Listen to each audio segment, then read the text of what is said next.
Direction de la Commission de l'UE. La nomination de Mme von der Leyen est-elle liée à la conférence de Bilderberg? Die Nachricht schlug ein wie eine Bombe. La nouvelle est tombée comme une bombe.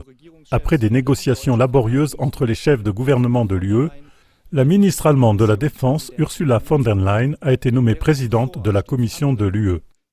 Tandis que d'autres noms tels que Weber, Timmermans ou Vestager avaient toujours été évoqués auparavant, c'est Mme von der Leyen qui est sortie du chapeau.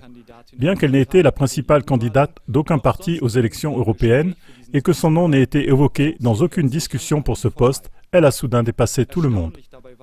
Ce qui est étonnant, c'est l'unité des chefs de gouvernement qui avaient précédemment eu des vues complètement différentes sur la question de savoir qui devrait diriger la Commission. D'autant plus qu'avec von der Leyen, une Allemande a été nommée pour ce poste et que Martin Selmayr occupe déjà le poste de secrétaire général de l'UE. Lors de la nomination de Selmayr, on avait déjà clairement critiqué cela dans d'autres pays de l'UE comme une prise de pouvoir allemande. Alors, d'où vient la motivation étrange de nommer un deuxième Allemand?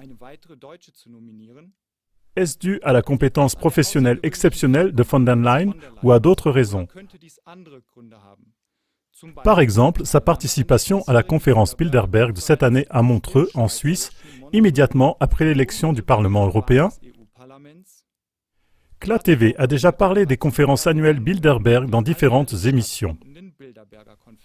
Le contenu et l'orientation de ces conférences suscitent beaucoup de controverses, principalement parce qu'elles se tiennent à huis clos.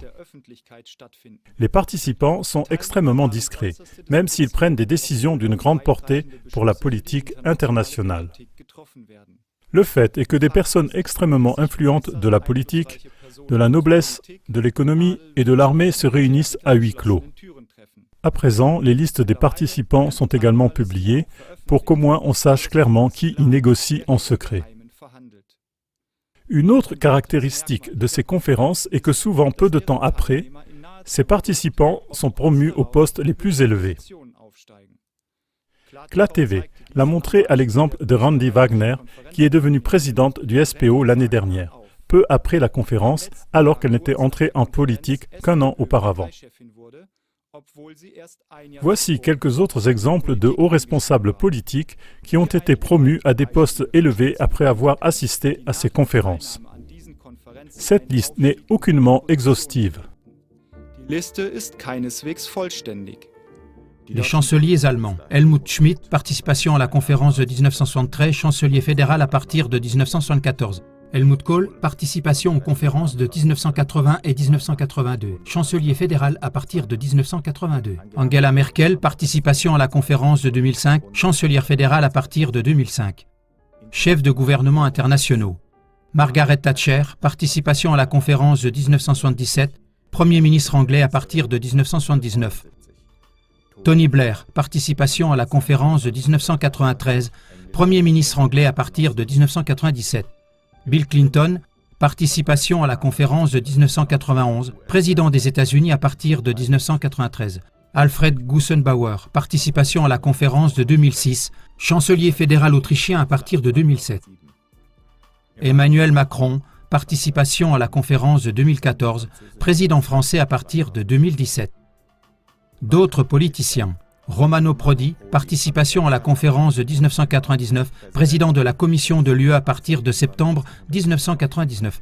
Volker Rühe, participation aux conférences de 1991 et 1992, ministre allemand de la Défense à partir de 1992. Wolfgang Schauble, participation à la conférence de 2003, ministre de l'Intérieur allemand à partir de 2005. Guido Westerwelle, participation à la conférence de 2007, ministre allemand des Affaires étrangères à partir de 2009. Christian Lindner, participation à la conférence de 2013, président du FDP à partir de décembre 2013. Jens Spahn, participation à la conférence de 2017, ministre allemand de la Santé à partir de 2018. Colin Powell, participation à la conférence de 1997, secrétaire d'État américain à partir de 2001. Timothy Geithner, participation à la conférence de 2008, ministre américain des Finances à partir de 2009. D'autre part, George Robertson, participation à la conférence de 1998, secrétaire général de l'OTAN 1999. Mario Draghi, participation à la conférence de 2009, président de la Banque centrale européenne 2011. De la même façon, Ursula von der Leyen semble aussi avoir fait un formidable bond en avant dans sa carrière en accédant à la plus haute fonction en Europe peu après sa participation à la conférence à laquelle participaient notamment Henry Kissinger, Jared Kushner, gendre de Trump, Stoltenberg, secrétaire général de l'OTAN, et Döpfner, PDG de Springer. Il semble très peu probable que ce soit une coïncidence. Conclusion. Le fait que de nombreux politiciens soient promus à de hautes fonctions peu après avoir participé à une conférence Bilderberg indique que la participation à la conférence doit avoir une grande influence. Puisqu'un grand nombre de représentants de grandes entreprises internationales telles que Coca-Cola, Nestlé, Amazon, Shell, Google, etc., et de grandes banques, de groupes de médias, de compagnies d'assurance et de maisons royales participent à ces conférences, on peut se demander si ce ne sont pas précisément ces groupes économiques, bancaires et médiatiques qui interviennent massivement dans la politique internationale. Comment expliquer autrement qu'une politicienne comme Ursula von der Leyen, une fois les élections européennes passées, soit soudainement catapultée de nulle part dans une fonction aussi élevée que celle de président de la Commission de l'UE? Katapultiert wird,